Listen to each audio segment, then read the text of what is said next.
When you think of medieval life, the mind often turns toward kings, knights, or perhaps the plague carts that rolled through narrow cobblestone streets. But there was another figure, far less celebrated and yet unavoidably necessary, the executioner. His presence lingered at the edge of every community, visible only when the law demanded a death, but invisible in daily life. You might imagine him in your mind's eye, standing upon the gallows, axe glinting in the sun, or rope prepared for the condemned. And yet, what happened when the axe was laid down for the last time?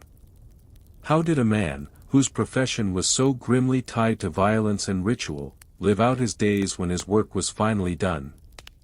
To begin answering this, we must first understand what it meant to be an executioner in the Middle Ages. Contrary to the popular vision of executioners as masked brutes or gleeful sadists, the reality was usually much more mundane, much more bureaucratic, and, ironically, much more boring. Executioners were civil servants of a kind, appointed by towns or rulers, and responsible not only for executions but also for an entire spectrum of unclean, undesirable, or morally ambiguous tasks. In some regions of medieval Europe, executioners doubled as torturers, tasked with extracting confessions in court cases where truth was to be proven by suffering. But beyond torture and executions, they were also responsible for disposing of animal carcasses, cleaning latrines, and dealing with the physical refuse of society. These were considered unclean duties, associated with spiritual pollution. Just as butchers, gravediggers, and tanners were considered tainted by their work, so too were executioners. The man who wielded the axe was also the man who skinned dead horses or ensured that waste did not pile up in the town. This sense of pollution shaped every aspect of an executioner's life, even before retirement. Communities shunned them. They might live at the edges of town, in houses set apart from neighbors. They often married only within their own families or among other, dishonorable, trades, creating dynasties of executioners that spanned generations. Indeed, it was not uncommon for the office of executioner to be inherited, passed from father to son, like a shop or farm might be. But what of retirement? Unlike kings or abbots, executioners did not leave memoirs or chronicles. The silence of their voices in the historical record is deafening. To reconstruct their fate, historians must rely on scraps, legal records, property deeds, complaints from townsfolk, or the occasional court case. From these, a picture begins to form, not dramatic, but heavy with the weight of ordinary survival. One example comes from Nuremberg in the 16th century, where the famed executioner Franz Schmidt kept a diary of his work. Schmidt was unusual, literate, meticulous, and deeply conscious of his role. Over the course of 45 years, he executed 394 people and flogged or otherwise punished hundreds more. But what makes Schmidt significant for our story is that he retired honorably. Granted a pension by the city, he lived out his final years as a respected citizen, something rare for men of his profession. He became a healer, offering medical treatments and herbal remedies, thus transforming his association with death into an association with preservation. Yet Schmidt was an exception. Most executioners, after their bodies grew too frail to swing an axe or tighten a noose, did not retire into honor. They lived on the margins. Their savings, if they had any, were meager. Towns might grudgingly provide pensions or continued housing, but these were not guaranteed. In some places, executioners were denied burial in consecrated ground, their final resting places separated from those of ordinary citizens. Even after death, their social stigma endured. You might wonder, how did such men view themselves, when society never fully accepted them? The answer lies in a strange mixture of pride and shame. Some executioners considered themselves as performing a divine duty, agents of justice who kept order by enforcing the will of the law. Others viewed their work as an unavoidable burden, one they would never have chosen if not compelled by family lineage or circumstance. Retirement, then, was both release and exile, freedom from the duty, but also freedom without belonging. Daily life in retirement would have been strikingly ordinary. Imagine an old executioner, hands once strong now trembling, rising early to tend a garden outside his home on the town's edge. He might sell small goods at a market, or perhaps take in work as a healer, leveraging his knowledge of anatomy gained through years of grim practice.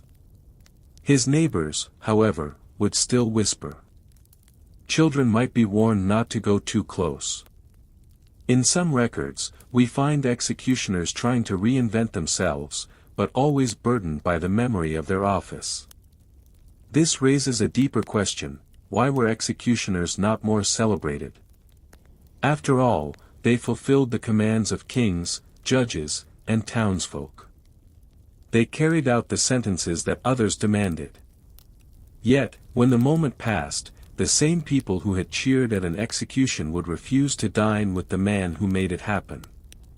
This contradiction, both necessary and despised, defined the executioner's existence, and it did not vanish when he retired. The story of retired executioners is not merely about individuals. It reveals how medieval society managed its dirty work. Modern societies too have professions that are needed but shunned: waste collectors, prison guards, even soldiers returning from unpopular wars. Executioners remind us that civilizations often build their order on the labor of those they refuse to fully embrace. Retirement, for such men, was not a journey into rest, but into a quieter form of alienation. And so we return to the image of the old executioner, sitting at the edge of town, half respected, half feared, a man who lived by the law but never fully within the community. His axe, once sharp, now rusts in a corner. His reputation lingers like a shadow, heavier than the years upon his back. But here lies the unresolved question that haunts this tale: did these men ever truly escape the identity their work had carved into them, or were they bound forever by the silent weight of the axe? When a medieval executioner laid aside his axe, rope, or sword for the final time, his duties did not vanish. They lingered around him in whispers, in the wary glances of neighbors, and in the subtle, often unspoken ways that society marked him as different. Retirement, for many, was not a curtain falling on a stage performance. It was a continuation of the same ambiguous existence, only without the authority of official duties to shield them. To understand this, you must imagine the small towns and cities of medieval Europe, where social order was mapped out in invisible boundaries. People knew their neighbors, their trades, and their reputations. Butchers had a certain odor, tanners carried the stain of hides on their hands, gravediggers had dirt beneath their fingernails.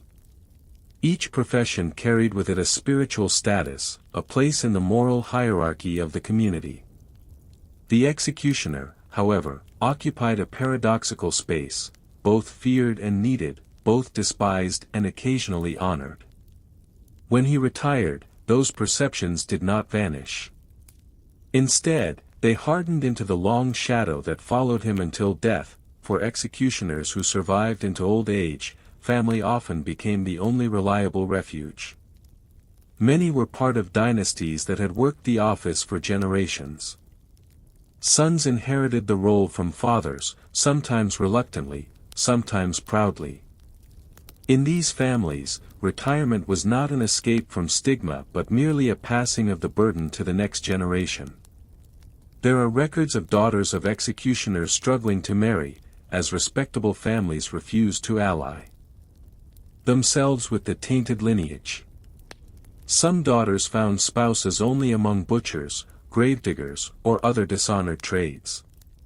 The isolation extended across generations, and retirement could mean watching children and grandchildren wrestle with the same barriers. The executioner's name was hard to shake. In a sense, this gave rise to small, insular communities within towns, families of dishonor, bound together by exclusion. Retired executioners did not necessarily find freedom from this social trap, they simply occupied a quieter role within it. Economically, retirement was precarious. Unlike nobles or guild masters, executioners rarely had accumulated wealth. Their salaries varied widely depending on region and the prosperity of the city. In some places, they were granted housing as part of their contract. In others, they were paid in food, grain, or clothing allowances. A fortunate few, like Franz Schmidt of Nuremberg, managed to secure pensions, but these were exceptions rather than the rule. Without steady income, retired executioners often turned to medicine or healing. This might seem strange at first. How could a man known for dealing death also be trusted with preserving life? Yet executioners had extensive knowledge of the human body. Years of dismemberment, torture, and observation gave them a practical understanding of anatomy that few others possessed. In an age when physicians were scarce and expensive, a retired executioner's services as a bonesetter or herbalist could be in demand. Still, this transition was not easy. Patients might whisper about their healer's past, wondering if the same hands that mended bones had once tightened nooses. Trust was fragile, and reputation could mean the difference between a livelihood and destitution. Religion added another layer of difficulty. Executioners were necessary instruments of law, but the church often regarded them with suspicion. After all, they dealt in blood, violence, and the destruction of God's creation. While they were not excommunicated outright, their participation in religious life was sometimes limited. Retired executioners could find themselves denied certain sacraments or barred from burial in consecrated ground. This exclusion weighed heavily. In a world where salvation and proper burial were paramount, to be buried outside holy ground was to risk eternal separation. Some records show executioners petitioning for exceptions, begging clergy to intercede on their behalf. A few towns, acknowledging the essential nature of their service, granted burial rites as a form of respect. But many did not, and retired executioners carried the anxiety of their soul's fate until the end. It is important to note that not all executioners shared the same fate in retirement. Geography mattered. In France, executioners in larger cities like Paris or Rouen could sometimes wield surprising influence, even maintaining small estates or apprenticeships. In German cities, they were more rigidly shunned, often forced to live in specific houses or on the outskirts of towns. In Italy, the line between executioner and mercenary blurred, as men of arms sometimes performed both duties. In smaller towns, where the population was tight-knit and reputations impossible to escape, the social isolation of retirement was especially pronounced. In larger urban centers, anonymity offered a degree of protection. An old executioner might disappear into the crowded streets of Florence or Hamburg more easily than in a village of 200 souls. One must also ask, how did executioners themselves process retirement? Did they welcome it as a release, or did they feel stripped of identity once their official role ended? The sources here are sparse, but in rare diaries or testimonies, we find glimpses of conflicted emotions. Some, like Franz Schmidt, seem to take pride in their work, believing they had served justice faithfully. Others showed signs of weariness, even guilt. To be the last. Face a condemned man saw before death, over and over again, was not a burden one could easily forget. Retirement did not erase these memories. It only gave them space to return in silence. Nights might have been long and restless. The sound of a crowd's roar, the feel of the axe handle, the sight of pleading eyes, all could echo across the years. From time to time, retired executioners attempted reintegration. They might donate money to churches, sponsor town projects, or seek reconciliation with neighbors. A few towns, grateful for decades of service, formally recognized their executioners in ceremonies or granted them privileges. These efforts, however, rarely erased centuries of stigma. The shadow remained. It is worth pausing here to consider what this tells us about medieval society. Law and order required death sentences.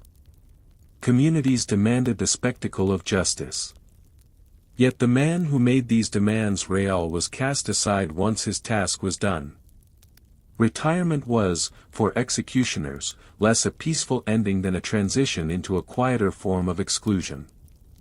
As you imagine these old men, no longer strong enough to carry out the duties that once defined them, sitting in their small homes at the town's edge, you might ask yourself, did they long for recognition, or did they simply wish to be forgotten? Retirement for medieval executioners was rarely a clear ending. Unlike a craftsman who laid down his tools or a farmer who handed his fields to his sons, the executioner's past never fully released him. When his body weakened, when his grip on the axe faltered, or when the city appointed a younger man to take his place, his identity remained fixed in the minds of his neighbors. To them, he was always the executioner, even when he had not performed a single act of justice for decades. As the years wore on, many retired executioners found themselves slowly erased from the fabric of society.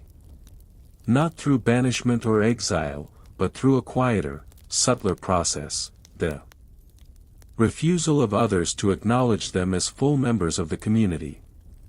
The marketplace might accept their money, but not their company.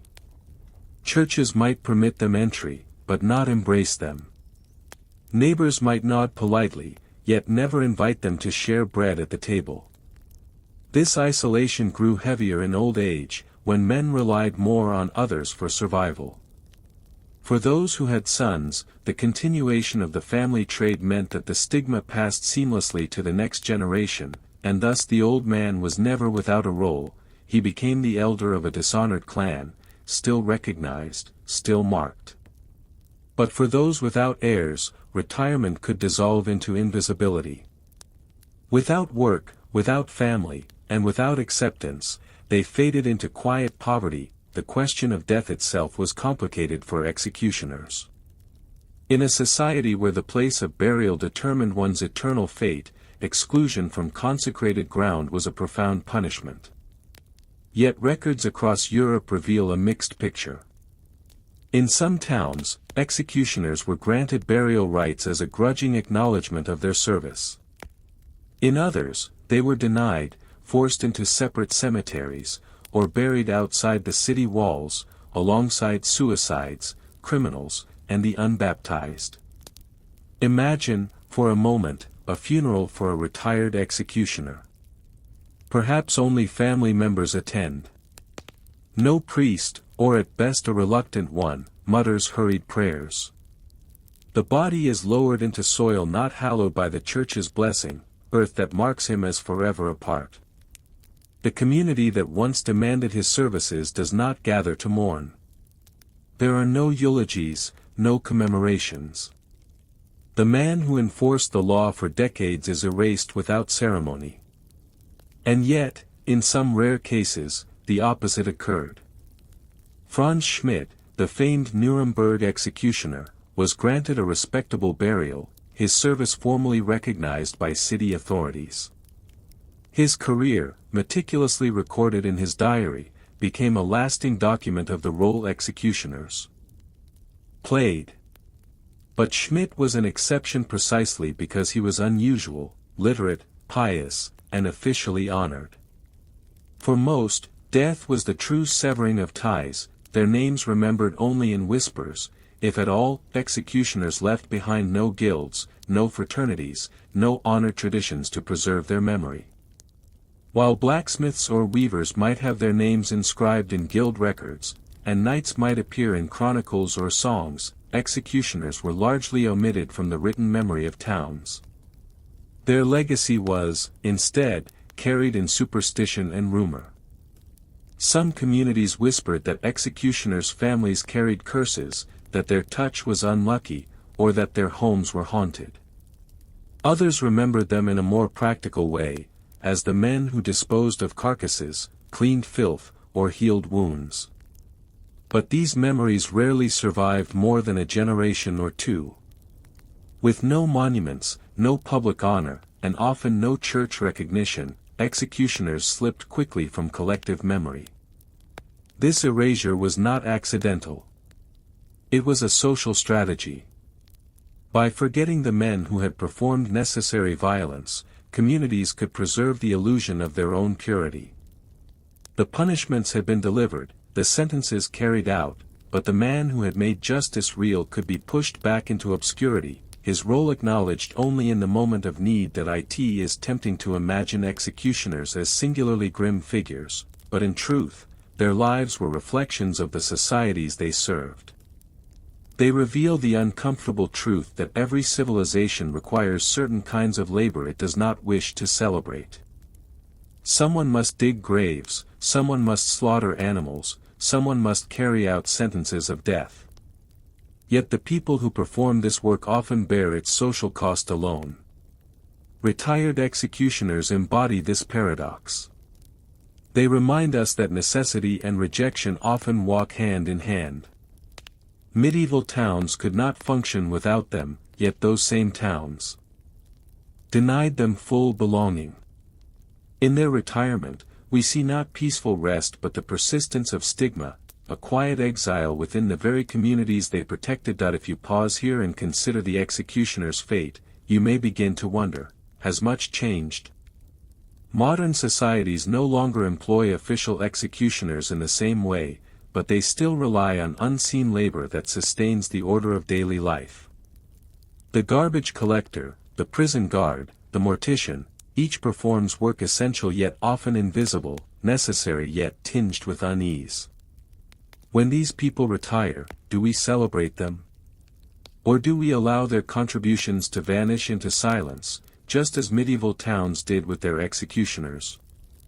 Perhaps that is the lingering lesson of the retired executioner, that the weight of the axe was never his alone. It was shared, silently, by the entire community that demanded justice. He carried it publicly, so that others might avoid its stain. When he retired, the axe grew lighter in his hands but heavier in memory, a burden that followed him to the grave. And so, as we close this first story, we leave with one final question: if justice is a collective act, why do we still allow its burdens to fall so heavily on the few tasked with carrying it out? Imagine, for a moment, stepping into a medieval monastery in the 12th century. The air is cool, heavy with the faint scent of ink, parchment, and beeswax candles. Outside, the world may be loud with markets, quarrels, and wars, but inside the monastery, time feels suspended. Life is organized by bells, by prayer, and by work that seems endless, the slow, deliberate act of copying books by hand. Before the printing press, before the sudden explosion of cheap books, the written word was preserved almost entirely by the hands of monks. These men devoted years, sometimes entire lifetimes, to the task of transcription. Their workplace, the scriptorium, was not a room filled with chatter and noise. It was silent, save for the scratch of quills on parchment, the faint rustle of turning leaves, and the steady rhythm of breathing. Copying was not merely work, it was devotion. But what did this life really look like? Day after day, year after year, sitting in cold stone rooms, bent over a manuscript? What happened to the men who spent decades copying words they might never fully understand, producing books they would never personally own? And what happened when their hands grew too weak, their eyes too dim, to continue? The monastic day was ruled by the divine office, 8 set times of prayer, beginning in the early morning hours before sunrise and ending with Compline at night. Between prayers, monks worked. For some, that meant tending gardens, brewing ale, or caring for guests.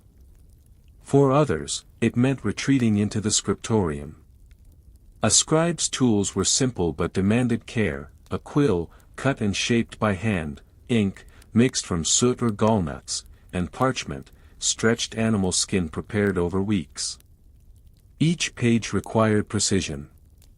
One slip of the quill could ruin hours of work. To prevent mistakes, monks often drew faint lines across the parchment with a sharp stylus, guiding their writing into straight rows. Margins were carefully measured, sometimes leaving space for decorated initials or illustrations. Work was slow. A skilled scribe might copy only a few pages in a single day. A large manuscript, a Bible, for instance, could take years to complete. And this was not optional labor, it was part of the monastery's survival. Books were its treasures, signs of learning, devotion, and prestige. Without them, the monastery's intellectual and spiritual authority weakened. The work took a toll. Imagine sitting for hours, hunched forward, in rooms poorly heated in winter and stifling in summer. Eyes strained under candlelight or narrow windows. Hands cramped from holding the quill steady. Mistakes were inevitable, letters forgotten, words repeated, ink spilled. In the margins of some manuscripts, we still find the voices of tired scribes. They wrote notes like, "The work is hard. My hand is weary. Pray for me, for this writing is endless." These small complaints, left half in jest, half in exhaustion, remind us that copying was not a romantic pursuit of wisdom but often tedious, backbreaking labor. Retirement for such monks was not a sharp transition. When they could no longer write, they might be reassigned to lighter duties, tending gardens, reading aloud in the refectory, or simply praying.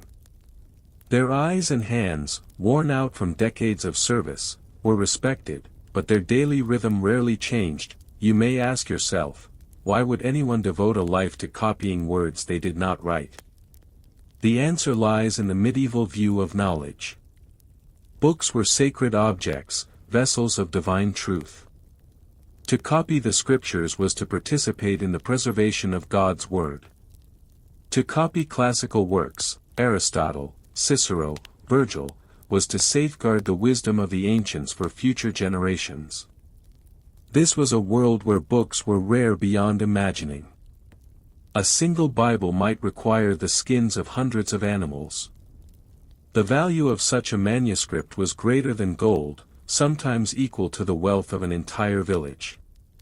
A monk copying a book knew he was contributing to something larger than himself. Each letter was a small act of devotion, each word a stone placed in the foundation of learning that would last beyond his own lifetime. Silence was essential in the scriptorium. Monks might sit side by side, but they spoke little, if at all. The act of writing demanded focus, and silence was also part of their spiritual discipline. In a sense, copying was a form of prayer, repetitive, absorbing, and humbling. The world outside might change, but inside the scriptorium, the rhythm remained constant, unchanging across generations. And yet, within this silence, small human touches crept in. Some scribes doodled in margins, sketching animals, faces, or strange monsters. Others added blessings or curses, wishing fortune to the reader or misfortune to any thief. These marginalia, preserved for centuries, reveal the humanity beneath the solemnity, the boredom, humor, and personality of monks who otherwise left no trace of themselves. Unlike executioners, who faced stigma and exclusion, monks belonged to a community that cared for its elderly. Retirement was not exile but a gentler fading into quiet duties. Old scribes, their eyesight dim, might be given tasks of correction, comparing new manuscripts with older ones, marking errors, or guiding younger monks. Some retired scribes were remembered with respect, their years of copying honored as acts of devotion. Others, however, passed into anonymity, their names lost even as their handwriting filled entire shelves. And so we come to the question that lingers in this first section: did the monks who spent decades copying books see themselves as shaping history, or did they believe their work was simply a small, obedient act of service that would vanish like ink fading on parchment? The scriptorium was not only a place of labor but also of quiet tension. Each manuscript a monk produced carried the weight of accuracy. A single error might distort scripture, misrepresent a saint's life, or corrupt the meaning of a philosopher. For this reason, scribes worked under constant scrutiny, their pages checked, compared, and sometimes corrected. Yet no matter how careful they were, errors inevitably slipped through. When you imagine a scribe copying a manuscript, you might picture a steady, tireless hand. In reality, exhaustion and monotony made mistakes inevitable. A monk's eyes might wander, skipping a line of text. Words could be repeated twice or left out entirely. Ink might blot a page, or parchment might tear. Correcting these mistakes required ingenuity. Some scribes scraped away ink with a knife and rewrote over the scraped surface. Others squeezed small corrections into the margins. A few grew frustrated and left the errors visible, accompanied by apologies or explanations. In one manuscript, a scribe admitted, "I am very tired, I have written this many times and still I make mistakes." Such admissions remind us that these were not perfect vessels of divine will. They were men, subject to fatigue, boredom, and human frailty. The long hours of copying were not always rewarded with flawless pages. Yet, despite imperfections, these manuscripts carried knowledge forward through the centuries, their mistakes now part of their charm. The margins of medieval manuscripts tell us as much about scribes as the text itself. Here, monks sometimes doodled rabbits, dragons, or playful human figures. At times, they left practical notes, "This parchment is bad," or "The cold is unbearable today." At other times, they expressed longing, "It is a great joy to finish," or "Oh, if only this work were done."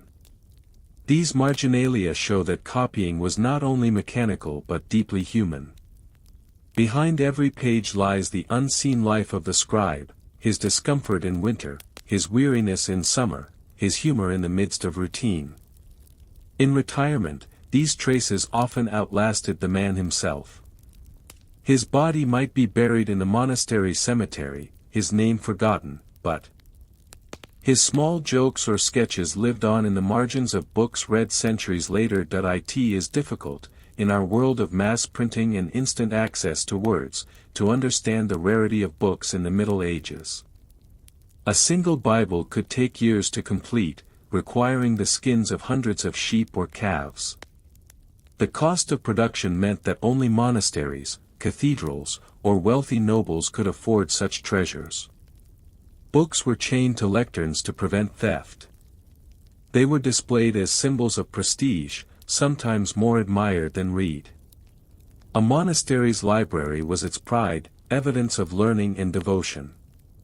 Retired scribes could walk past shelves filled with books they themselves had copied, a silent monument to years of effort. Their labor was invisible to outsiders, but to the community, it was the backbone of learning. For centuries, the life of the scribe changed little. Quills, ink, parchment, the process remained the same. Then, in the mid-15th century, everything shifted. Johannes Gutenberg's printing press introduced movable type, making it possible to produce books with unprecedented speed. For monks who had spent their lives copying by hand, the press was both a marvel and a threat. Imagine devoting decades to producing a single Bible, only to see a printer produce dozens within months. The work that once defined monastic life was suddenly obsolete. Some monasteries adapted, purchasing printed books and even operating their own presses. Others clung to the old ways, continuing to copy by hand long after it was practical. For elderly scribes, the change must have been bewildering. To retire from a life of copying just as the world abandoned the practice altogether was to feel one's life's work fade into obsolescence. And yet, the manuscripts did not vanish. They remained treasured, valued for their artistry and individuality. A printed book could never fully replicate the illuminated initials, the carefully painted saints, or the small doodles of weary scribes. In this way, the legacy of hand copying survived, even as its necessity declined. For the last generation of medieval scribes, retirement carried a strange irony. They had spent decades preserving words that now flowed faster than ever before. Their painstaking precision was overshadowed by the press's speed. Yet within monasteries, old scribes were still respected. Their hands may have been slow, their letters fewer, but their devotion remained a model of obedience. Some of these men lived long enough to hold printed books in their hands. What did they think as they turned the crisp, uniform pages? Did they marvel at the miracle of mass production, or did they mourn the fading of their art? We cannot know for certain. No diaries survive to tell us. But the silence of their voices suggests a mixture of awe and resignation. And so, we are left to wonder, did the last monks who copied books by hand see the printing press as liberation from endless toil, or as the erasure of the very labor that had defined their lives? By the 16th century, the role of the scribe was diminishing. The printing press spread rapidly across Europe, and the old rhythm of quills scratching parchment gave way to the mechanical press of ink on paper. What had once taken years could now be done in weeks. Monasteries that had filled their libraries over centuries found that printers in nearby cities could outpace their efforts with astonishing ease. For the monks who had devoted lifetimes to copying, this shift marked a quiet end. The scriptoria, once central to monastic identity, fell silent. Rooms once filled with rows of desks and faint candlelight now stood empty or were converted to other uses. Some became storerooms. Others were abandoned altogether. The hum of prayer remained in the monastery, but the steady rhythm of scribes bent over parchment was gone. In those last years, elderly scribes represented a living link to a vanishing tradition. They continued to correct manuscripts, preserve older texts, and sometimes even train younger monks, though fewer and fewer novices were assigned to the task. For them, retirement was not so much a personal decision as a historical inevitability. They were retiring not only from their own work but from an entire way of life. Some must have felt relief. After all, the work had been exhausting: cold winters, failing eyesight, cramped fingers. Others, however, may have mourned the loss of their vocation. To dedicate a life to careful transcription, only to see the world move on without you, was to face the possibility that your labor would be forgotten. And yet, forgotten it was not. The books they created still filled monastic shelves, read by future generations. Even as printing grew dominant, the old hand-copied manuscripts retained their value. They were more than words, they were works of art, each letter and illustration shaped by a living hand. Retired scribes would never have imagined how far their manuscripts would travel. Some of the books they copied made their way into royal libraries, universities, and private collections. Others survived wars, fires, and plagues, passed down through centuries until they now rest in modern museums and libraries. When you see a medieval manuscript today, perhaps behind glass in a dimly lit gallery, you are gazing not only at the text but at the labor of anonymous monks who lived and died centuries ago. Their handwriting, steady or shaky, carries across time. Their doodles in the margins, their small complaints about cold weather or bad parchment, remind us that they were human, tired, and sometimes frustrated. Though they retired in obscurity, their work endured. The irony is striking: men who often left no personal legacy beyond the books they copied nevertheless shaped the preservation of Western knowledge. Without them, vast portions of ancient literature and scripture might have vanished. Within their communities, retired scribes were remembered quietly, if at all. Monasteries valued humility, not fame. A monk's life was not meant to shine individually but to blend into the larger body of the community. When he died, his books remained, but his name might be lost. Some were recorded in colophons, short notes at the end of manuscripts, where they humbly identified themselves as the scribe. Brother Thomas wrote this in the year of our Lord 1234. Pray for him. These small signatures were not boasts but requests for intercession, a reminder that the labor was also a spiritual offering. A reader centuries later might stumble upon such a note and, for a moment, remember the scribe's name. Most, however, left no signature at all. In retirement, their role was simple, to live out their final days in prayer, sometimes assisting younger brothers, sometimes simply resting. They were cared for, unlike executioners or outcasts, but their passing was quiet, their memory folded into the collective silence of the monastery. What, then, is the legacy of these retired scribes? At first glance, it might seem like obscurity. They were anonymous, their work often unrecognized, their names lost. And yet, their endurance preserved the words that shaped civilizations. Every book copied was a bridge, carrying ideas across centuries of instability. They remind us that history is not only made by kings and warriors but also by patient, unseen labor. The battles of the Middle Ages were often forgotten within a generation, but the books copied by monks still speak today. The quiet persistence of these scribes outlasted the noise of their age. As you imagine an old scribe in his final years, eyes dim, hands unsteady, lips moving silently in prayer, you might picture him seated in a cloister, sunlight slanting through stone arches. The quill is set aside now, the ink dried. He may walk past shelves filled with books he once copied, touching the spines with fingers that remember the feel of parchment. He knows his work is nearly done, but he also knows the words he preserved will continue. And so, the story of the scribes closes not with drama but with quiet endurance. Their legacy is not their names but their patience. They remind us that even the most repetitive labor, carried out in silence, can shape the future in ways its laborers never lived to see. Which leaves us with a final question: in an age when words are copied instantly and effortlessly, what value do we still place on the slow, deliberate act of preservation, and what might we lose when patience is no longer required to keep knowledge alive? When you think of empires, Roman, Ottoman, Mughal, or even medieval kingdoms, it is easy to imagine emperors on thrones, generals leading armies, or merchants filling markets with goods. Yet behind all this grandeur lay something far less glamorous, though no less vital: the collection of taxes.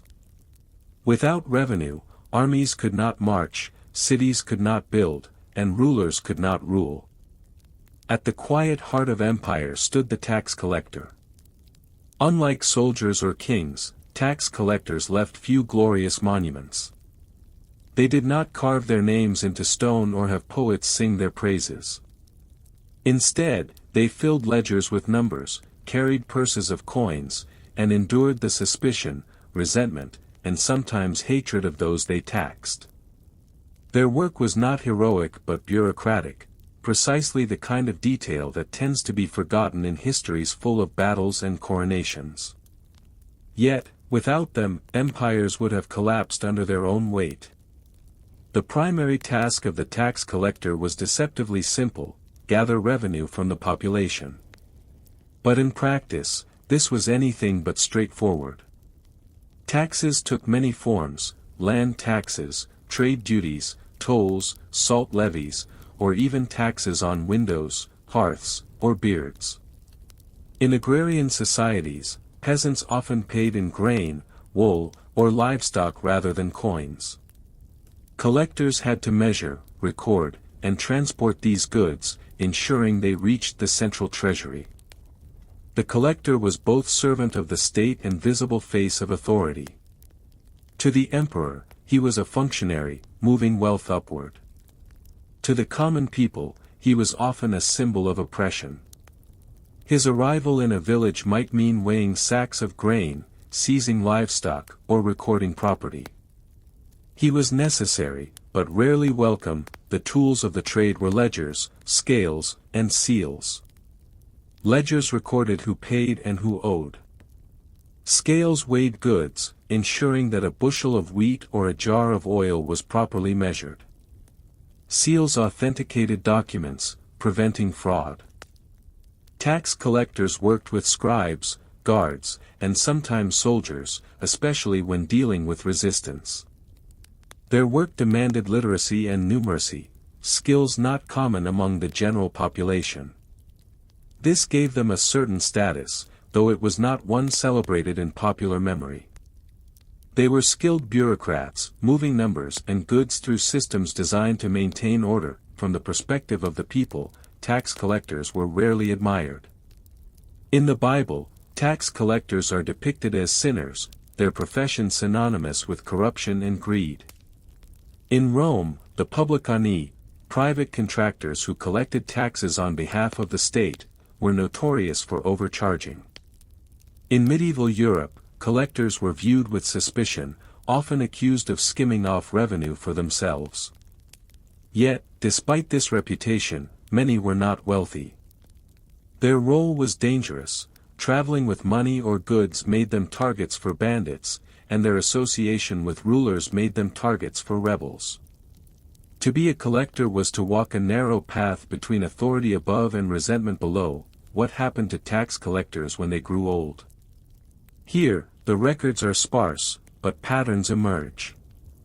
Unlike executioners, who carried stigma, or monks, who belonged to stable communities, tax collectors' fates depended heavily on the structures of their empires. In Rome, some publicani retired wealthy, having profited from their contracts. Others fell into debt, ruined by disputes with the state.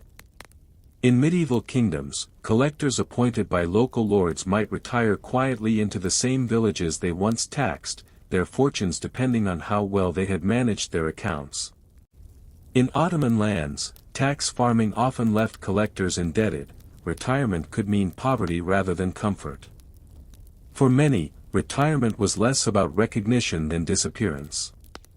Once their service ended, they faded into the population, remembered only by those who resented them. Unlike monks, who left behind manuscripts or executioners, whose names lingered in whispers, collectors left behind numbers in ledgers, figures in accounts, traces of their existence without stories attached. What is striking about tax collectors is not their individuality but their role in the machinery of empire. Each one was a cog, replaceable, often forgotten, yet essential.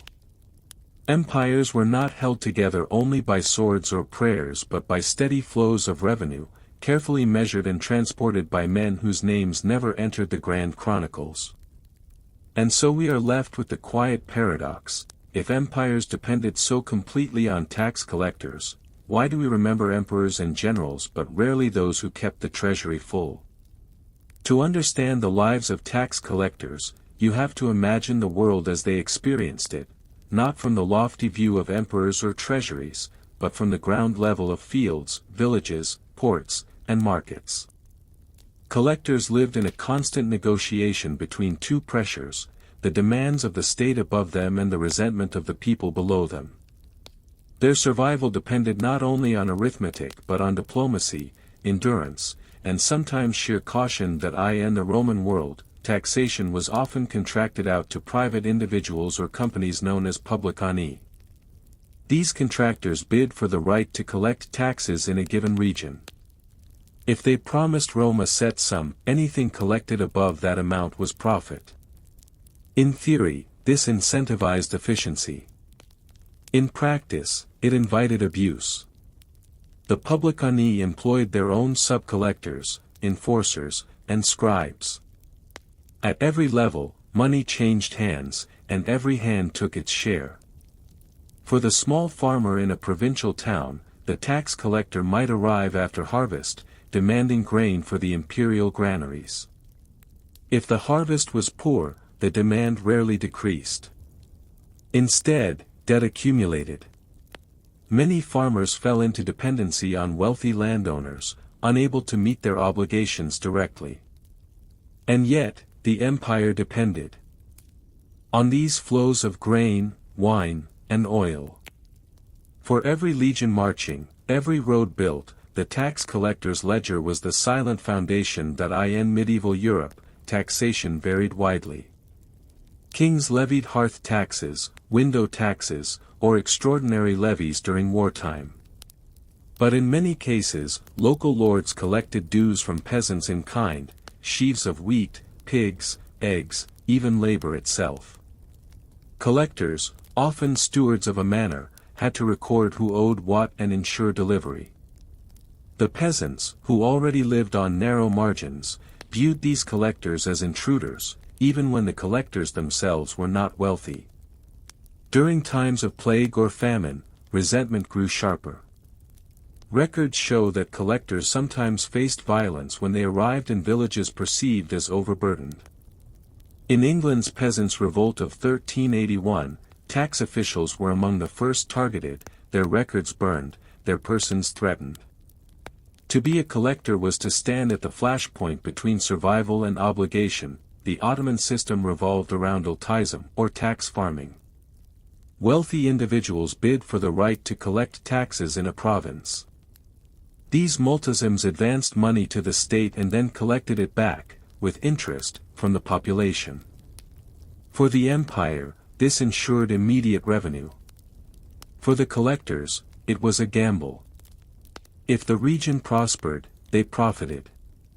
If famine struck or rebellion spread, they could face financial ruin. The practical work was done by agents, often men who walked the countryside with guards, collecting grain, wool, or livestock.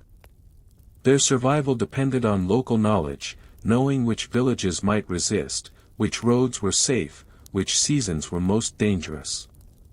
Many ended their careers not with riches but with debts, their fortunes swallowed by the unpredictability of harvests. For peasants and smallholders, taxation was relentless. It came due whether harvests were plentiful or scarce. Some owed a portion of every yield, others paid fixed sums. Either way, the obligation was steady, while life was uncertain. Imagine the collector's arrival, a man with ledgers and scales, perhaps flanked by guards.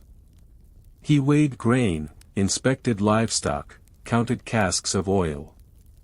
The household might watch in silence, resentment simmering, knowing that their survival through winter depended on what remained after the collector departed. Collectors themselves were caught in this tension. They did not always set the demands, those came from rulers far away. Yet they were the visible hand enforcing them.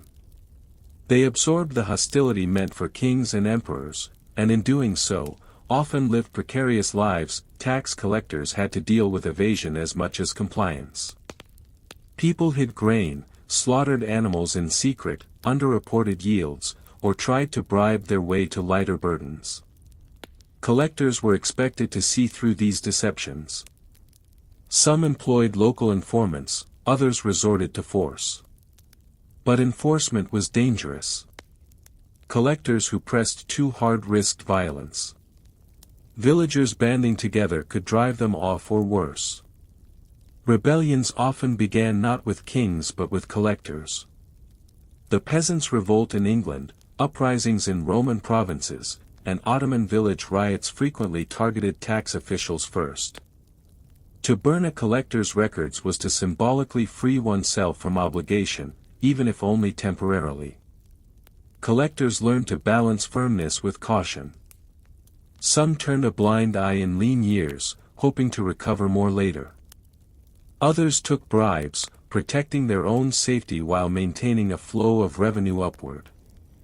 For them, survival depended not only on arithmetic but on judgment, knowing when to demand, when to forgive, and when to retreat. While much of history remembers collectors as isolated functionaries, they had households of their own. Their families bore the stigma of their work. Children might grow up resented by neighbors, accused of living off the hardship of others. Wives and relatives sometimes managed the Domestic side of the business, keeping household accounts or storing collected goods before transport.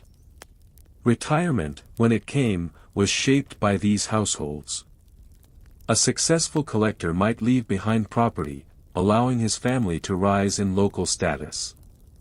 A less fortunate one might die in debt, leaving his heirs with obligations rather than wealth.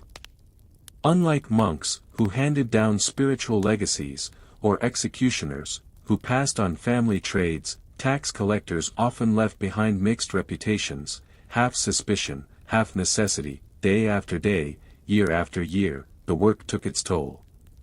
Collectors walked long distances, often in harsh weather, carrying coins or guarding carts of grain vulnerable to bandits. They endured resentment, isolation, and danger. Few were honored in death. Their records might outlive them, stored in chests or archives, but their names faded. And yet, through their anonymous labor, empires endured. Roads were built, armies fed, cities sustained, all because ledgers were kept and obligations enforced. At the end of a collector's career, as he set aside his ledger and quill, he might look back not with pride but with weariness. He had carried out his duty, often thankless, sometimes perilous. His life was neither heroic nor celebrated, but it had kept the machinery of empire turning. And so we are left with a quiet question: did these collectors believe their labor served a greater good, or did they see themselves merely as survivors within a system larger than they could control? If you were to wander through the ruins of an empire, the broken stones of Roman aqueducts, the decayed walls of Ottoman caravanserais, or the faded castles of medieval kings, you would find little to remind you of the people who kept those empires alive. The soldiers have left statues, the kings their chronicles, the saints their shrines. But the tax collectors, those men who carried ledgers and coin purses, who weighed sacks of grain and wrote receipts by candlelight, have left almost nothing. Their exit from history was as quiet as their lives had been. They retired into obscurity, their records boxed away, their names forgotten.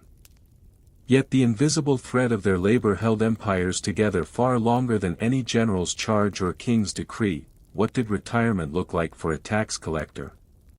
It depended on the empire, but a few patterns emerge.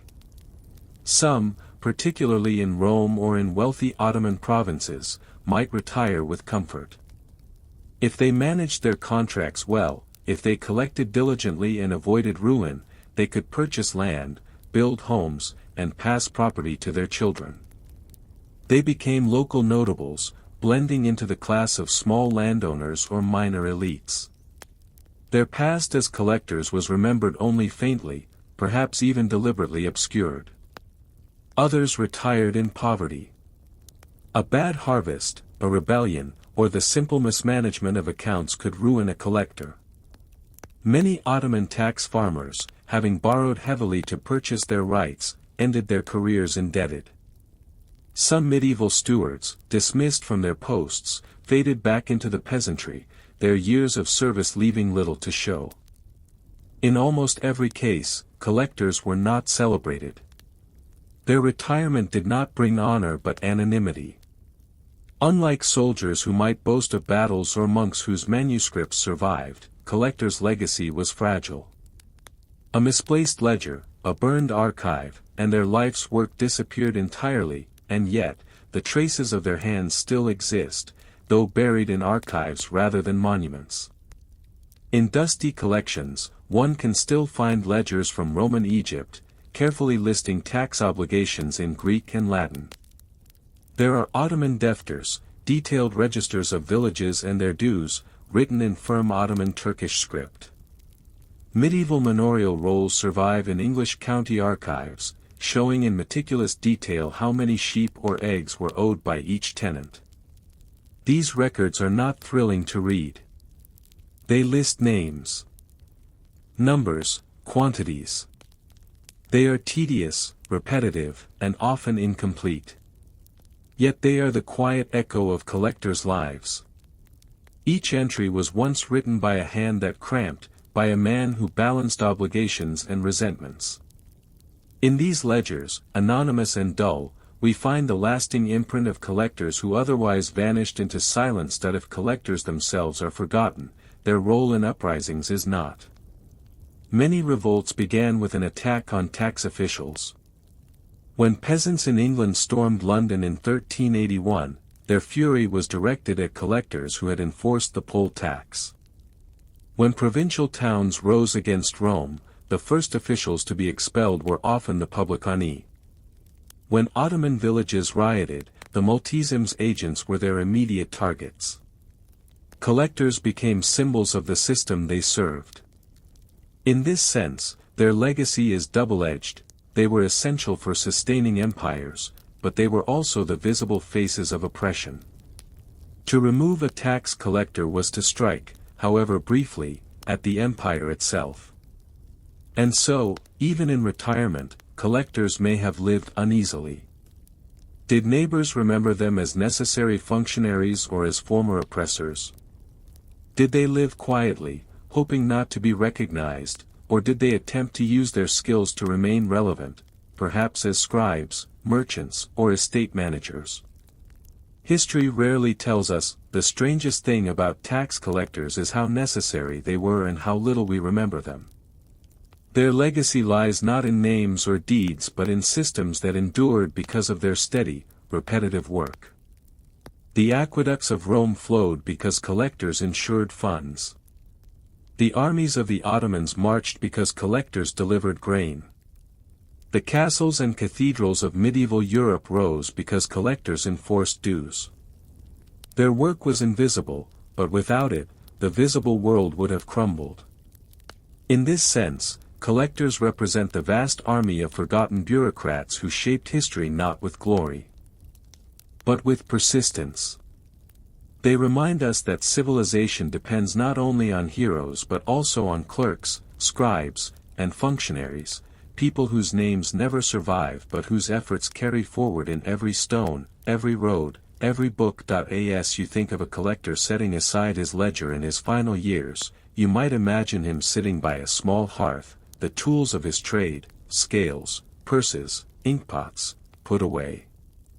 His career has ended, his accounts are closed. He is not remembered in song or story. Perhaps he lives quietly on a small farm, perhaps in debt, perhaps with modest comfort. In either case, his life dissolves into anonymity. And yet, without him, the empire might not have endured. His quiet, thankless labor helped feed soldiers, maintain roads, and keep rulers in power. He was invisible but indispensable. Which leads us to a final reflection: when history is written, why do we remember those who commanded but not those who collected? And what might it mean to reimagine the story of civilization through the lives of the forgotten bureaucrats who quietly held it together?